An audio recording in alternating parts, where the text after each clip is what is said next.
ஆனை முகத்தனை நந்தி மகன் தனை போற்றிடுவோம்.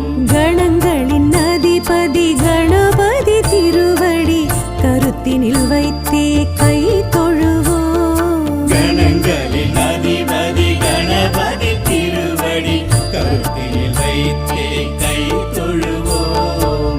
ஐந்து கரத்தனை ஆனை முகத்தனை நந்தி மகன் தனை போற்றிடுவோம்.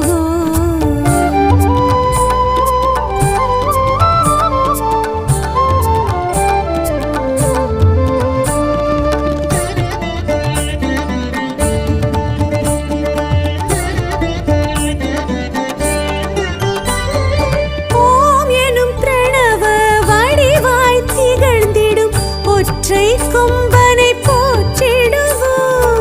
ஓம் எனும் பிரணவ வடிவாய் திகழ்ந்திடும் ஒற்றை கொம்பனை போற்றிடுவோம். ஒரு கரம் அழுப்படை ஒரு கரம் சமண்டலம் அபய கரத்தனை போற்றிடுவோம்.